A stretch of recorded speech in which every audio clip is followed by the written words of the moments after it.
We've got so much to talk about today, and I want to start this video off with the story of what I tend to see as a content creator. I don't know if you're going to relate specifically to this, but generally speaking, I see comments like, I've played 2,000 hours worth of Destiny, 5,000 hours worth of Destiny, in some cases, 10,000 hours worth of Destiny, and I'm done. This game is garbage. I'm quitting. I'm gone forever, uninstall, etc.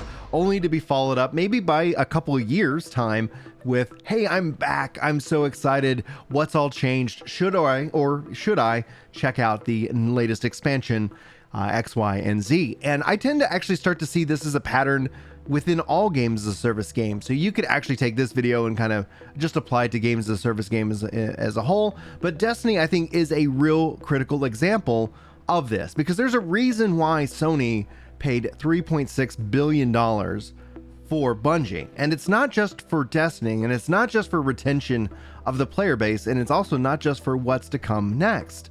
Games as a service games, especially ones that have had time to mature, tend to hold on to players in a unique and interesting way, and that's what we're going to talk about in today's video. You can always sound off with your own theories in the comments. I love reading them and I love exploring them. It's a great way to help kind of drive topics like this. Now, there is a connection here that to my last video that I posted about New World and Final Fantasy, but B Mike Channel writes, I don't understand why everyone compares a game that is 1 year old to a game that is 20 years old. Of course, New World needs time. And while that is obviously specifically focusing in on MMORPGs, just note that there is still that connection into Destiny as a MMO light, or as the developers classify it as an MMORPG. There's a reason why these games hold on to us. There's a reason why that they'll push us to the point of burnout and then some, and then also as a great way of inviting us back in. The first thing we have to talk about in terms of Destiny is just how good it feels to play. Destiny, outside of their monetization structure, which is complete garbage, outside of all the different like drama that kind of gets kicked up about the game, which actually I think sometimes actually helps it because it gets people talking about the game. And when you start to see videos pop up in your feed, maybe for some reason, if you haven't played Destiny in a while and YouTube is deciding to recommend it because somebody hit that like button, and however the algorithm's supposed to work, maybe you'll actually from this be like, man, I should go check out Destiny again. And that's just both the good and bad power of social media. But what Destiny has for it, when it's able to capitalize off that, is it feels so good to play. My friend Chris over at Work to Game, he stated, have you ever shot a gun in Destiny? Like, whenever you jump in and start playing, no matter how long you've been away, the game is immediately inviting you back in. But of course, how does this relate to B Mike Channel's comment, especially as it relates to New World taking time? And this is where I think when we start to actually understand what Bungie is paying, is being bought for, what Sony is willing to pay for in terms of acquiring Destiny and acquiring what's to come next and acquiring the talent in building this games as a service, is just the power that the game as a service game really has. It does tend to put, especially in the online space, a bad taste in one's mouth. Let's compare Outriders. We'll talk about Outriders a little bit. We'll also talk a little bit about Anthem here in this video. Outriders is not a game as a service. It's not modeled as that. It's a game that you can play and then you can step away from, and we'll see if they continue to support the game with additional expansions down the road. That could be a perfectly fine business model for them. But the game as a service game continues to evolve, and it invites you in, and actually it pushes you and can push you into the point where you absolutely burn out of the game and step away.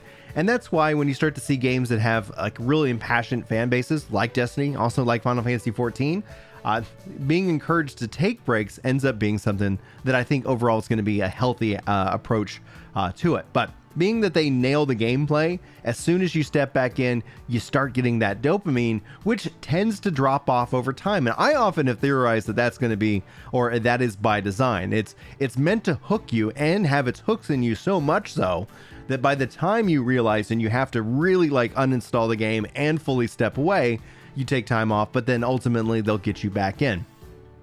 But let's talk about Sony here, because I think there's an interesting aspect when you start to look at just the pure power of it. Sony didn't buy Destiny. It didn't buy Bungie. It bought like cocaine. It bought crack cocaine. because that's just how addictive these games tend to be. And once you hit this kind of maturation point where the game does know what it has, even if you're frustrated about like a monetization structure or, you know, whatever decision that they made about balance, it still can have that ability to hook you instantly, especially if you've been away for a while. I often have wondered if that's actually kind of the business plan of it. It's like push these players to the max, try to actually milk them for as much money as possible, and then let them like, you know, heal. And then obviously make it very advantageous to invite them back in. So the second thing outside of gameplay is its model in terms of every expansion you get boosted up. You're never that far behind. It is never impossible for you to rejoin the game.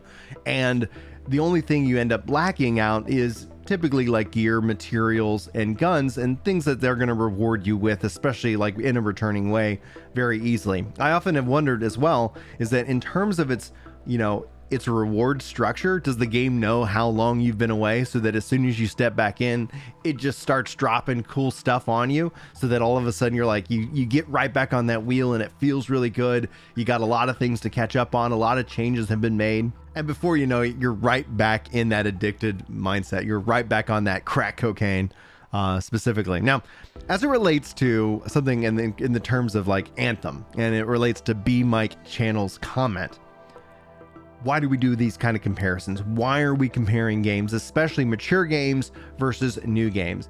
And I think it's kind of leads into the third thing that Destiny does well. They have cross-play, cross-save. They also have that establishment brand.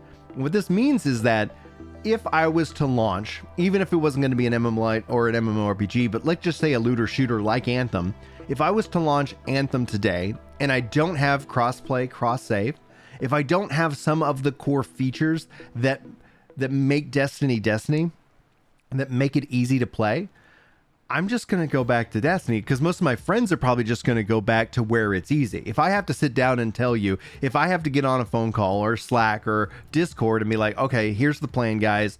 We all need to get the PC version of this game, of this new game. And then someone's like, hey, I don't have a PC. And then, oh, I don't have that. And then it ends up being like, well, why are we bothering with that when you're on PlayStation, you're on Xbox, you're on PC, you know, like, let's just get together and do the thing that we want to do together. And that's the thing that Destiny, I think, knocks out of the park. Makes it easier to get in and play with your friends. And those friends act as gateway drugs back into the game at some point in the future. Everybody probably can relate to being invited back into a game like Destiny at some point by a friend who either got hooked back again or never left in the first place, and is always reminding you of the fun and the things that are going on within the game itself. And so that's kind of one aspect to it. And while it might not seem fair to compare like a new game in this case, and obviously Anthem is a controversial game, it wasn't ready, it wasn't finished, but you can also make the argument that Destiny originally wasn't finished. It still had the gameplay, it had that really good hook. And so when we look back at Anthem, it's like it had some good stuff, but it was really feature lacking. And so it didn't have the ability, and this is obviously, you know, hindsight's 2020. They didn't invest in it. They decided to pull the plug on it. And I think, and I hope at one point it would be really exciting to see that if they decided to bring that back in that 2.0 reborn way, because there was something magical about it. And personally speaking, I think if there was a strong looter shooter MMO, light MMO that did kind of compare or compete with Destiny, Destiny players win, because then you have options to kind of bounce around between. I think more options is better. And so my concern ultimately will be that any one game becomes so powerful and so populated that other games just can never step into the same arena, because the feature list just to get a small level of parity is too great. And that's actually some of the things that we actually see with new MMORPGs and new games as a service games. They really struggle in the first couple of years, not only to find kind of their community and make sure that they're supported, but it does take that long to make sure that they have some form of parity, some kind of connection that makes it easy to translate from one to the other.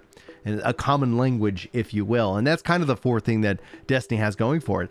It's defined a common language. It's set the technology. It's developed its gameplay loop. And even if you find yourself frustrated with it, it will invite you back in, be it a video from an internet creator, a friend in your friends group, or some kind of advertisement that will be selectively targeted for you as a former Destiny player. Both the good and bad of social media, that they have our number. And so the escape velocity required to quit Destiny would be something along the lines of not just uninstalling it, but trying to block out within any social media circle the word, and to limit it, and just like almost in a way. This is something I tried back in the day, but still there'll be that persistent thought, that thought of like, I wonder what's going on with that game, especially when you hit a game lull, which is guaranteed to happen every now and then. But anyway, guys, that's the thoughts I wanted to share, is that games as a service game are a drug, I guess. It's maybe not for everybody. I know maybe there's people who have successfully quit Destiny, but I'd be curious to see if you've been successfully able to quit. How long have you been able to maintain it? I remember back when I was a kid, there was an advertisement for Lay's potato chips, and they said, I bet you just can't eat just one. And since then, I've accepted that challenge. But I know that at some point, like if I do eat a Lay's potato chip, like then they've won. Anyway, I just think that's a bit of my ridiculousness now here and then. I switched to Pringles. I'm a Pringles man. Maybe that counts. I don't know. You can let me know in the comments. Guys, let me know your thoughts. This is just something I want to talk to you guys today about. I appreciate you. Hopefully you enjoyed this discussion and the ramblings of a madman who likes talking about video games so much that he created a YouTube channel to do so. Anyway, guys, thanks so much for your time. Hopefully you have a great weekend. Hopefully I'll see you in my next video. But until then, take care. Yeah. It's time to chill out on the couch and read some comments. That's right. You know me when it comes to Destiny. I'm off with a clan, and I'm glad you're feeling better. Oh yeah.